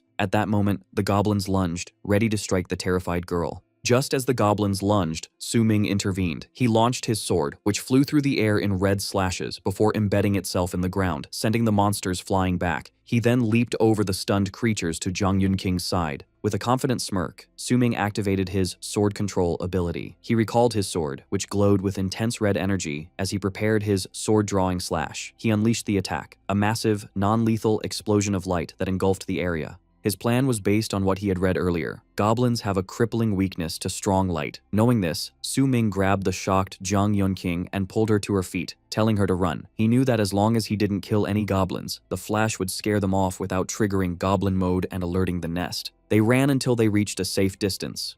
Su-ming looked back and confirmed his theory was correct. The disoriented goblins had not pursued them. Zhang Yunqing, exhausted but safe, blushed as she thanked him for saving her and introduced herself. Su-ming then remembered the photo his sister had shown him, confirming this was Zhang Lan's younger sister. However, Su-ming showed no interest. He coldly dismissed her thanks, saying he was just passing by, and began to walk away. Zhang Yunqing quickly called out, trying to offer a reward, and again mentioning her powerful sister. Su-ming coldly cut off Zhang Yunqing's offer, telling her she should worry about getting out of the dungeon alive before talking about rewards. As she begged him not to leave her, he bluntly stated that he had already saved her once and her lack of strength would only slow him down. Despite his harsh words, as he consulted his treasure map again, he was surprised to see she had followed him. He ignored her and pointed to a glowing spot on the map, declaring the treasure was buried right there. While Zhang Yunqing stood watch, nervously asking if the goblins were still following, Su-ming began to dig. After some effort, he announced that he had found it. He unearthed a large silver-quality chest. He knew this was the highest-grade chest in the novice dungeon, but he planned to use his universal ascension talent to upgrade its quality. As he activated his skill, the chest began to emit a brilliant golden light, leaving Zhang Yunqing stunned. Su-ming held up the transformed prize, explaining it was now a low-grade gold-quality loot chest. He knew these chests were like a lottery, with a high chance of yielding powerful items, skills, or equipment. With a confident smile, he opened the chest, wondering what treasures awaited him. Zhang Yunqing looked on in awe as a bright light erupted from within. 2 items materialized, a piece of ornate golden shoulder armor and a golden scroll. A notification identified his winnings, a piece of the Shadow Stream set and a Soul Healer skill scroll. Su-ming looked over his rewards from the golden chest. His initial excitement quickly faded to disappointment. While the armor set was a good find, he complained that the platinum-grade Soul Healer skill scroll was useless, as it didn't match his profession at all. Seeing his frustration, Zhang Yunqing nervously suggested that perhaps the scroll appeared because she was nearby. As Su-ming looked at her in confusion, she blushed and revealed that her awakened profession was a 7-star Soul Healer. This revelation left Su-ming completely speechless.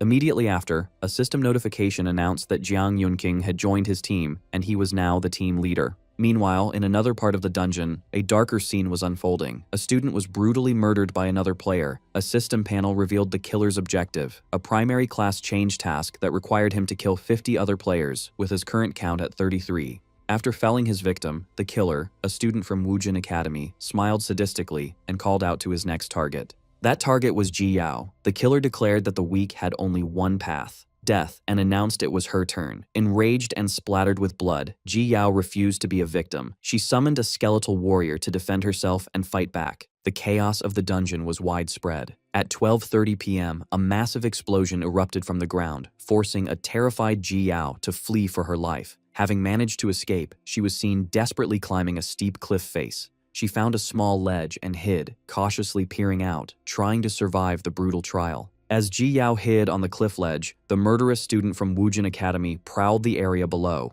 Her attempt at stealth failed when her foot slipped, dislodging some loose rocks. The killer's head snapped up, his sharp eyes instantly spotting her hiding place. With incredible speed, he leaped up the cliff face, landing directly in front of the shocked Ji Yao. He immediately attacked, swinging his large blade and taunting her. Ji Yao barely managed to evade the powerful strike, but the attack still grazed her, leaving her wounded. The killer landed gracefully on the narrow ledge, expressing surprise that a female chick like her had managed to withstand his hunt for so long. He continued to mock her, saying she had wasted his time, but admitting she had some skill, conceding that perhaps her Xuanjing Academy wasn't entirely made of trash. Enraged and injured, Ji Yao demanded to know why he, a student from the neighboring Wujing Academy, had come to their dungeon just to slaughter innocent people. With a sadistic smile, the student explained it wasn't for any special reason. He showed her his system interface, revealing his level 10 class change quest required him to kill 50 other players. Ji Yao stared in horrified disbelief. The killer elaborated that he couldn't go on such a rampage in his own city's dungeon, so he had taken his private plane to their area. He cruelly told her that if she wanted someone to blame, she should blame her own academy for being the weakest among the several cities. Comparing her school to a soft persimmon ripe for squeezing, he charged at her again. Desperate, Ji Yao summoned a skeleton warrior to intercept the attack. However, her efforts were futile. The killer mocked her primary skeleton toys as he sliced the summon in half with a single, powerful blow, continuing his relentless assault on the now defenseless Ji Yao. The student from Wujin Academy declared that he wouldn't let Ji Yao escape again and unleashed a powerful swirling red attack called Bloodblade Flying Stab. Just as the deadly sword was about to strike her, a green arrow shot out of nowhere, intercepting the blow. The killer roared in frustration, demanding to know who had interfered. From the trees, a group of students emerged. The leader, Yanzei, called out to Ji Yao, telling her that they would provide cover. Ji Yao recognized her classmates who had come to her aid as Yanzei stood ready with his glowing bow.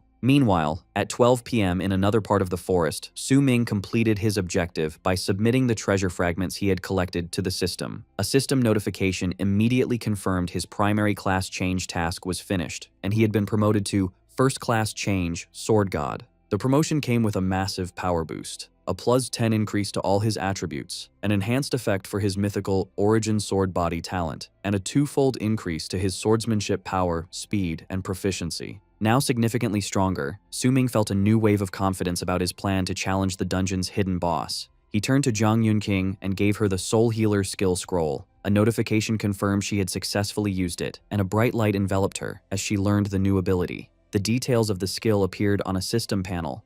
Soul Buff, a high-grade platinum skill. When activated, it consumed soul power to increase the experience points gained by everyone in the team by a staggering 200%. Both Su Ming and Jiang Yunqing were left in a state of absolute shock.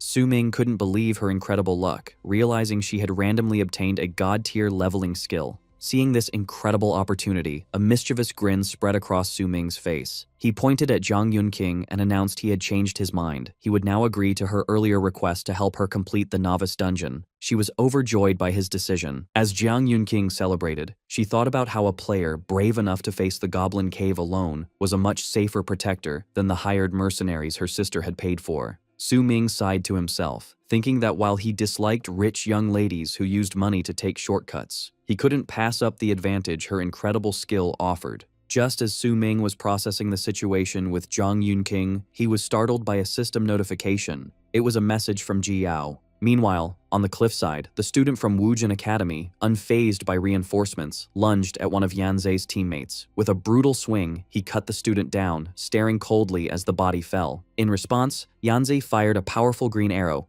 but the student from Wujin Academy deflected it, much to Yanzei's disbelief. Taking advantage of the shock, the killer rushed forward again. Another of Yanzei's teammates charged in, only to be met with the killer's Bloodblade Flying Stab. The attack struck him in the head, killing him instantly. As the second teammate fell, Yanzei and Ji Yao were left alone amidst the bodies. Yanzei stared in horror, realizing their enemy was far too strong. He was shocked that Wujing Academy could produce such a powerful awakened, and his research on superior blade-wielding students came up empty. As the student from Wujin Academy stood over his victims, a horrifying realization dawned on Yanzei. He recognized their attacker as Li Chengguang, the genius 10-star student from Wuyang City with the hidden profession Blade Maniac.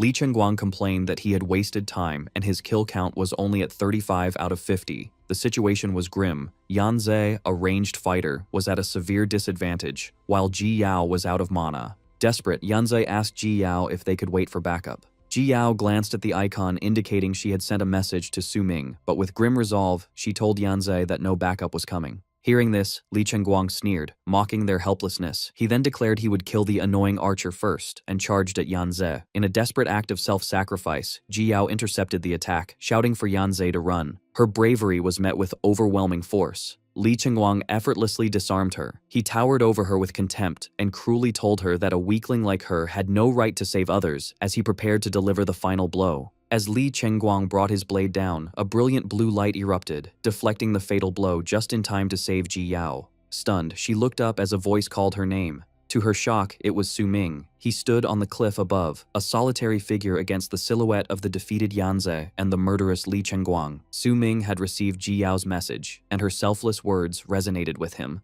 The message was not a call for help, but a desperate warning for him to stay away. This triggered a flood of memories from his past life. Ji Yao fighting for him, dying for him, never fearing any danger to save him. He thought about how, even in this new life, after encountering such a deadly enemy, her first instinct was not to save herself, but to prioritize his safety. Moved by her unwavering loyalty, he leaped down to the cliffside. Ji Yao shouted at him, asking why he had come when she had warned him. She could only stare in surprise and concern as he landed gracefully before her. Su Ming gently chided her, telling her not to always worry about others first. Then, with a warm and determined smile, he made a solemn vow. In this life, he would be the one to protect her. Li Chengguang noticed the brilliant blue light was actually a sword flying through the air. He was shocked, recognizing the advanced sword control technique. The blade flew directly into Su Ming's hand as he caught it mid-air, standing defiantly on the cliff. With his sword now in hand, Su Ming swung it with incredible force. Li Chengguang recognized him as the famous 10-star sword controller from the other academy. With his face shadowed in fury, Su Ming addressed the redhead, and with a devastating strike that sent his opponent reeling, angrily asked if he was the one who had hurt Ji Yao. Watching from a safe distance, Yan Ze was filled with awe and renewed hope. He cheered, realizing that with the powerful Su Ming engaging their enemy, he could provide ranged support, giving them a real chance of winning. As the battle raged on, Yan Ze was suddenly enveloped in a green healing aura, leaving him surprised. He and Ji Yao looked around, wondering who was healing them. The source was Jiang Yunqing, who introduced herself as Su Ming's teammate and a soul healer. Both were overjoyed to have a healer's support. However, Jiang Yunqing admitted she was still unfamiliar with her new healing skills and would need time. This left Ji Yao conflicted and annoyed, as she remembered Su Ming telling her he wouldn't team up, yet he had clearly found a teammate now. Yan Ze urged Jiang Yunqing to be quick, expressing his concern for Su Ming. To his surprise, Jiang Yunqing calmly told him not to worry. With complete faith, she simply stated that Su Ming was very strong. Back in their epic duel, Su Ming was engaged in a fierce clash with Li Chengguang. Li Chengguang was on the defensive, shocked that a mere sword controller could possess such overwhelming power and skill. He struggled to keep up, completely taken aback by Su Ming's advanced and unpredictable movements. The duel between Su Ming and Li Chengguang began fiercely. Their first clash was so powerful it forced both fighters to leap back. Impressed, Li Chengguang admitted Su Ming's strength as a 10-star awakened exceeded his expectations. He then challenged him, wanting to see who was stronger, himself, the 10-star Blade Maniac from Wuyang City, or Su Ming, a sword controller from the low-ranking Xuanjing Academy. Hearing the name, Su Ming realized he had heard of Li Chengguang before. He recalled the man was a significant figure in his past life, though he had never met him. Surprised to face him so soon, Su Ming wasn't intimidated and met the challenge with a confident grin. He charged forward, eager to test his sword against Li Chengguang's blade. Their weapons clashed with incredible force. In response, Li Chengguang unleashed his blood blade flying stab ability, sending red energy projectiles towards Su Ming. Su Ming was surprised by the tactic, but skillfully deflected them with his sword. However, this was a trick. Li Chengguang shouted that Su Ming had fallen for his trap. The red energy from the deflected blades swirled around Su Ming, immobilizing him. Li Chengguang explained that the blade energy could lock an enemy in place. With Su Ming trapped, Li Chengguang moved in for the finishing blow, shouting for his opponent to die. But Su Ming wasn't helpless. He used his sword control ability to launch his sword from his hand, meeting Li Chengguang's attack in a massive clash of energy that shattered the immobilizing spell. Now free, Su Ming easily dodged another strike from the surprised Li Chengguang. With a confident smile, Su-ming said it was his turn and telekinetically called his sword back. Seeing his opponent temporarily unarmed, Li Chengguang scoffed, challenging Su-ming to block his next attack without a weapon as he rushed forward. But Li Chengguang's overconfidence was a mistake. As Su-ming's sword flew back, it slashed across his chest, drawing blood and leaving him wounded and furious at being outplayed. Undeterred, Li Chengguang gripped his weapon and lunged forward once more. But Su-ming was on another level. He activated his Divine Shadow Step skill, followed by a technique called Chaotic Shadow 5 Blades. With his speed greatly increased, he effortlessly weaved through Li Chengguang's frantic swings, gracefully avoiding every attack. Li Chengguang was confused, unable to understand how his opponent's speed had suddenly increased so much. Before he could react, Su-ming appeared behind him, offering a calm apology as his telekinetically controlled blade flew through the air. With a confident smile, Su-ming declared that his sword had returned. Having finished healing, Yanze, Jiyao, and Jiang Yunqing rushed to provide backup. Yanze shouted for Su-ming to hold on because they were coming. They arrived on the scene only to be stopped by a shocking sight. The battle appeared to be over, with Li Chengguang kneeling in defeat before a victorious Su-ming. The group was amazed, praising Su-ming for taking down such a strong opponent by himself. As Su-ming's friends celebrated, the danger had not passed. Behind him, Li Chengguang rose, his body surging with a dark, red energy. Jiang Yunqing noticed the threat and screamed for Su-ming to watch out. Su-ming turned just as Li Chengguang, believing he had an opening, charged forward for one final desperate attack. With a furious roar, he swung his weapon in a brutal final slash. As Li Chengguang's final attack came down, Su-ming's friends watched in horror. Yanze and Jiang Yunqing were stunned into silence, while a terrified Ji Yao screamed Su-ming's name.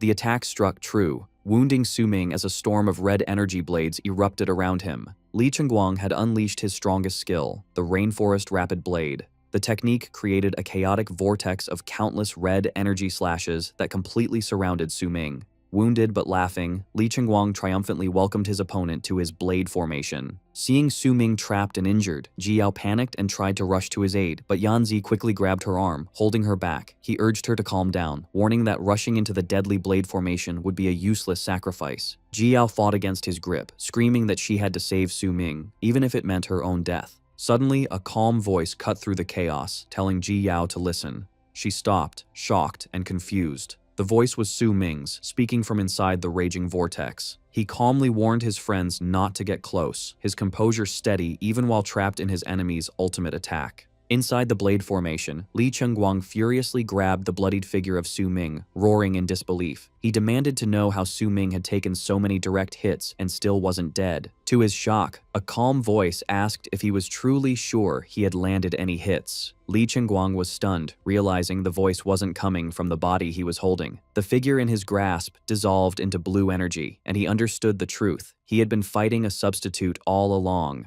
The real Su-ming then appeared behind him, unharmed and in new dark armor. He calmly stated that Li Chengguang had finally noticed the deception. He explained that he possessed a skill an ordinary swordmaster wouldn't have, revealing it came from his fully equipped platinum-grade Shadow Sword set. This set granted him Surge of Darkness, which added defense-penetrating dark damage, and Shadow Clone, which created a perfect decoy. Li Chengguang was grim, knowing equipment sets weren't found in the novice dungeon. He realized there was only one way Su-ming could have acquired such an item. Su-ming confirmed his suspicion, revealing he had completed his first-class advancement quest long ago. The revelation that Su-ming had accomplished this faster than him left Li Chengguang clenching his teeth in frustration. With the tables turned, Su-ming swung his sword, declaring that Li Chengguang was now at his mercy. As the final blow landed, a small, glowing blue item fell from the defeated student's hand. Su-ming immediately noticed the shining object as it dropped. As Li Chengguang was defeated, the shining object he dropped activated in a brilliant flash. Watching from a distance, Yanzi recognized it with shock, exclaiming that it was a life-saving accessory. He explained to a confused Jiang Yunqing that the rare item allows a player an emergency exit from a dungeon. He added that such items are extremely valuable, costing tens of thousands of advent coins, and can't be found within dungeons. As he spoke, Li Chengguang's body dissolved in a pillar of blue light and vanished. Su-ming watched him escape with disdain, noting that the neighboring city must have paid a heavy price to provide their 10-star genius with such a powerful escape tool. Later, at 2 p.m., back at the Academy's monitoring room, one of Principal Wang's assistants looked at a data screen with a worried expression. The principal, eating instant noodles, noticed her concern and asked if she had the real-time player rankings. The assistant explained it was something else. She pointed to a section of the dungeon map, reporting that data showed multiple player deaths in that area between 12 and 2 a.m. She clarified the alarming part wasn't the deaths, but the cause. The data indicated they were killed by a player from outside their city's region. Principal Wong was shocked and angered. He grimly concluded that a neighboring city was playing dirty tricks again and ordered his staff to save all data records. He lamented that because Xuanjing Academy was ranked at the bottom, they had once again become an easy target. Changing the subject, he asked for an update on the students' progress. An aide reported things were going well, with most teleportation areas secured. Limited footage showed some powerful students had formed large parties and were already attempting to clear the final dungeon boss. The one leading the charge was Jiang Tang, the 8-star magic hammer warrior and son of the prestigious Jiang family. The principal expressed his hope in the young man, noting that since the final boss was level 12, Jiang Tang's group must be approaching level 10. Just as he finished his thought, another aide announced the real-time ranking data was out. The aide reported that, as the principal had guessed, Jiang Tang was nearly level 10 and tied for first place with Yan Zhe. Following closely were Jiang Yunqing and Ji Yao at levels 8 and 7. Surprised, the principal asked why he hadn't seen his most promising student, Su Ming, on the list and demanded to know his current level. After a moment of shocked hesitation, the answer came back: level 2. The aide clarified that Su Ming had reached level 2 when he earned the first blood title that morning, and his level had not increased since. However, the reality in the dungeon at 2:30 p.m. was completely different. Su Ming's sword plunged into a defeated monster, and a system notification confirmed he had killed an elite Thorntooth beast. Another notification followed, congratulating him on reaching level 14 and unlocking his hidden armor's appearance. His teammates marveled at their progress. Ji Yao, now level 8, noted how quickly they had leveled up, while Yanzi, at level 10, felt ready for the final boss. The group acknowledged their rapid growth was thanks to Jiang Yunking's experience-boosting skill, and Jiang Yunqing, now level 9, credited Su Ming for giving her the powerful ability. Ji Yao happily summarized their team's strengths: Jiang Yunking's healing, Yanze's ranged attacks, her own summoned creatures, and Su Ming's leadership. Su Ming modestly deflected the praise, claiming he was just riding on their coattails. Ji Yao immediately protested, reminding him that if he hadn't saved them, she and Yanzi would have been killed by Li Chengguang. Blushing, she confidently declared that with their teamwork, they could easily defeat the dungeon boss. Su Ming agreed with her assessment, but then turned away, revealing his target was not the dungeon's ordinary boss. With a confident smile, he held up a glowing crystalline key, declaring his intention to challenge the far more powerful hidden boss. A system notification confirmed the key was the Water Ripple Key, an item he had just obtained. To summon this hidden boss, one had to solve 3 complex riddles and collect 3 corresponding items. The first riddle spoke of a silver moon hanging over a shore. Su Ming quickly deduced its meaning, leading his team to a part of the forest where massive plants had grown into a giant crescent moon. He explained that since the dungeon had no real sky, this must be the silver moon. He then pointed to the large lake behind the trees, identifying it as the hidden boss's location. The second and third riddles required specific items. Su Ming revealed he had already collected the iris flower, a key trigger item, when he first entered the dungeon. Combining this with the water ripple key, he successfully solved the remaining puzzles. As he held the now activated item, a swirling sphere of blue energy formed in his hands. His teammates watched in awe, baffled at how he had solved the difficult riddles so quickly. Su Ming launched the energy sphere into the lake, which immediately began to churn, forming a massive whirlpool. From the swirling depths, a colossal, glowing sword emerged, followed by a massive, shadowy structure with 2 menacing red eyes glaring from within. As the vortex in the lake calmed, the riddle's prophecy was fulfilled. The red armored knight, a massive figure on an armored steed, emerged from the abyss. A system-wide warning flashed. The hidden boss, Lake Guardian Lost Knight, had appeared. The group formed a party, with system notifications showing Yanze and Ji Yao joining Su Ming and Jiang Yunqing. As party leader, Su Ming looked on with fierce determination and ordered everyone to prepare for battle. The hidden boss challenge began. However, 15 minutes later, their initial confidence was shattered. Instead of fighting, the 4 students were huddled in the tall grass, hiding from the boss. Yanza nervously questioned if hiding was the right strategy, while an exhausted Ji Yao asked if they should attack again. Even their leader, Su Ming, was baffled and frustrated. The source of their trouble was clear as they watched the lost knight gallop across the landscape at an incredible speed. Su Ming stared in disbelief, lamenting how they were supposed to kill a boss that ran so fast on its horse. Using his Eye of Insight skill, Su Ming analyzed the boss. the system panel revealed the Lake Guardian, Lost Knight, was a level 19 monster with high strength and constitution. However, its most shocking attribute was its mounted speed of a staggering 500 points. The team stared in disbelief. Su-ming grimly calculated that their combined speed didn't even add up to half of the knight's total. Suddenly, screams in the distance caught Su-ming's attention. Another group of students had encountered the boss and were now running for their lives, confused as to why a level 19 monster had appeared. Their escape was futile. The Lost Knight effortlessly closed the distance and sliced one student in half.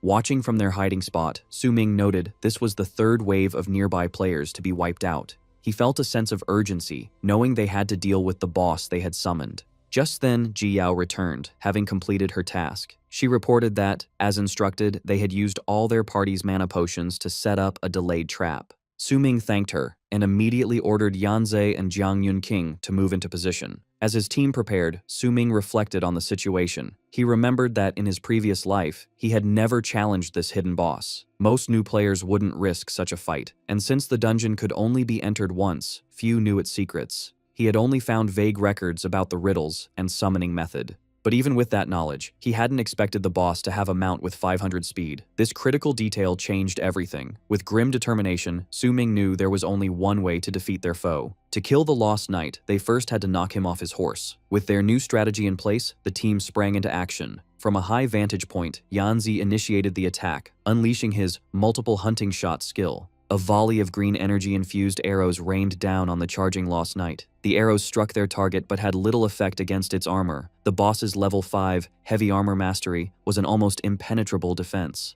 Yanza realized with frustration that his archery was incapable of doing significant damage. However, the attack successfully got the knight's attention. A system notification confirmed the Lake Guardian had locked onto Yanzi as its target. Perched on his cliff, Yanzhe called out to Jiang Yunqing, informing her that he had drawn the boss's aggro. Exhausted, she confirmed she was ready. On the ground below, along the knight's path, Jiang Yunqing fanned a small fire, creating a massive cloud of thick smoke. From his hiding spot, Su-ming watched the plan unfold. The first step was for Yanzi's long-range attacks to lure the boss. The second step involved Jiang Yunqing creating a smokescreen to confuse its vision. Su-ming silently complimented her, recognizing the clever tactic he had learned from the goblins. Just as planned, the charging Lost Knight rode directly into the thick smoke, its sight completely obscured. Blinded, the Lost Knight cautiously slowed its advance. Suddenly, it sensed movement from below as Ji Yao's trap was sprung. Using her Summon Skeleton Horde ability, the ground erupted, and dozens of skeletal warriors clawed their way to the surface. The skeletons, swirling with purple energy, immediately swarmed the knight's horse, grabbing its legs to pull it down.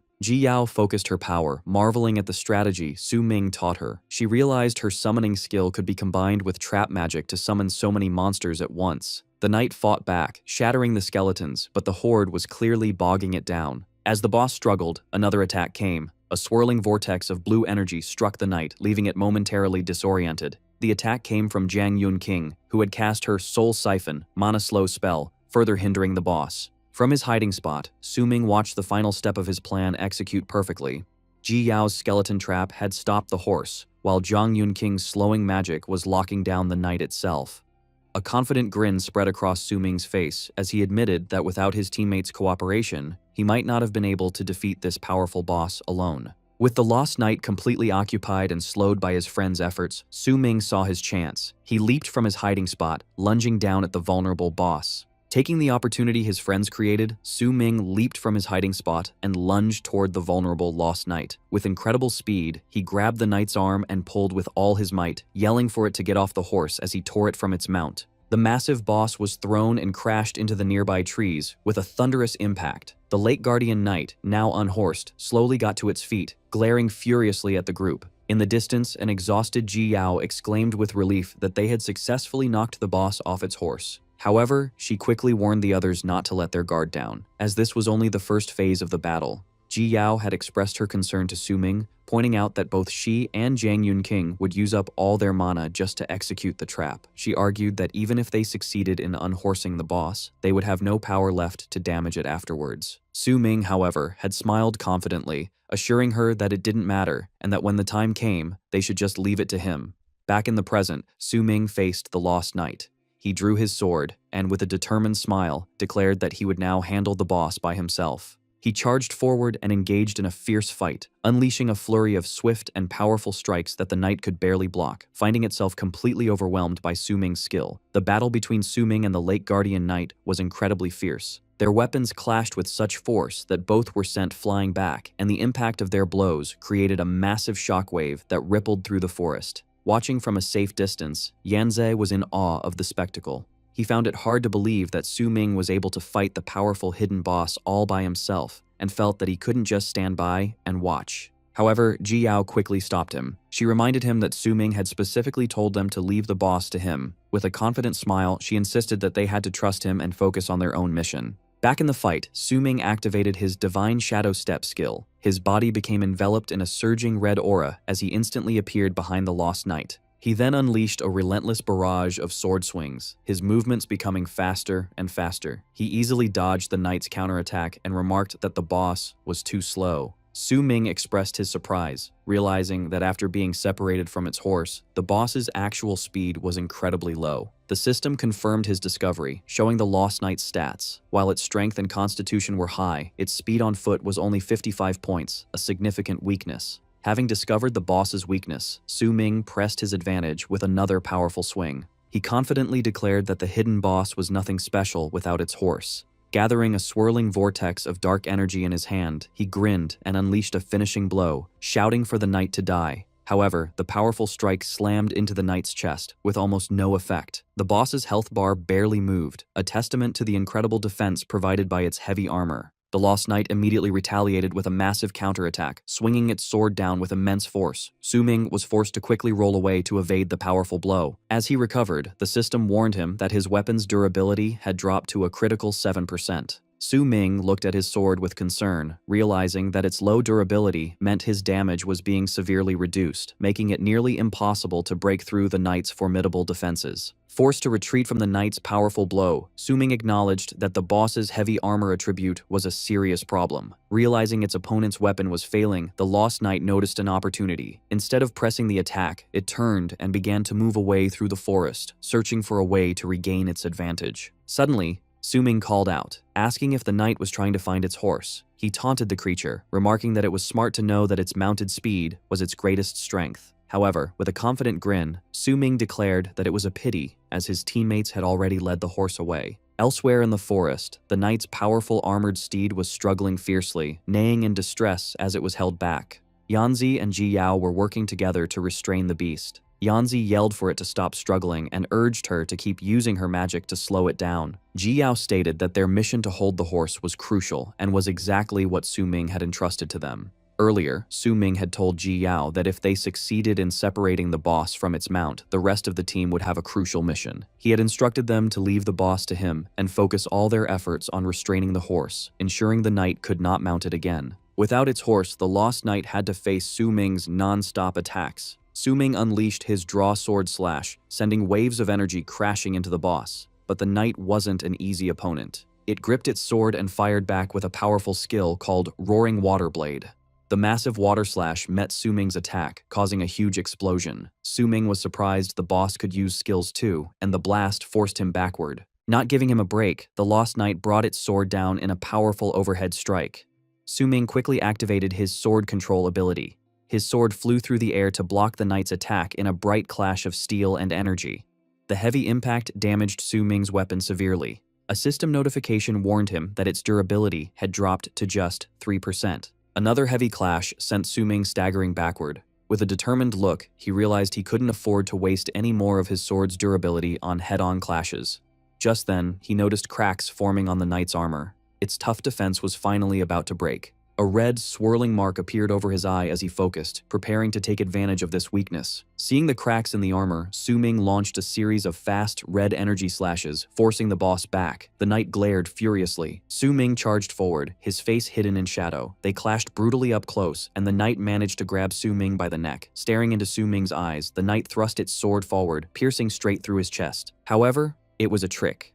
Su Ming's body vanished into thin air just as the blade passed through him. He reappeared behind the stunned knight, thinking to himself about how effective that trick always was. With the enemy confused, Su Ming activated his full armor set. A dark aura surrounded him as stylish black armor appeared on his body. Smirking, he commented on how much he liked his new gear. As the knight swung its weapon in a desperate attack, Su Ming used sword control again, sending his blade flying to block it. The sword hit the mark, piercing through the weak spot on the knight's shoulder. With the boss's heavy armor finally broken, Su Ming leaped into the air, holding a new, glowing purple sword. A system notification confirmed that the knight's defense durability was now completely gone.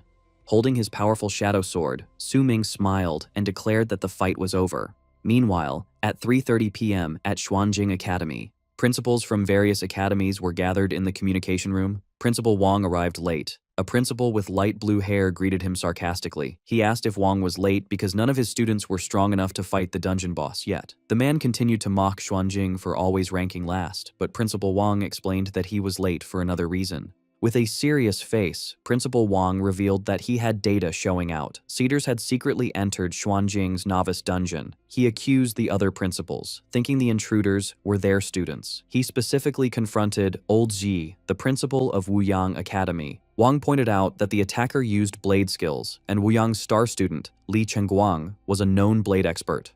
Principal Ji angrily denied the claim, insisting Li Chengguang was busy fighting the final boss in their own dungeon. The principals from Dongling and Nangang academies also bragged about their students' progress. Hearing that the other schools were moving so fast, Principal Wang grew worried. He realized it was a race against time. Principal Wang anxiously squeezed 2 golden tokens. He worried that if his academy didn't get the first clear of the dungeon, they would only receive 2 slots for the Sky Tower Assembly, the fewest in their history. His hopes rested on his best student, Zhang Tang, who was currently the closest to defeating the final boss. The principal knew that everything depended on Zhang Tang's strength. Back in the dungeon, Zhang Tang was leading his team in a desperate battle. He shouted for his teammates to charge and use all their skills to take down the boss. Their opponent was a massive, lion-like beast with a single horn and scary red eyes. It was the level 15 King of Raging Tide Forest, Simba. The monster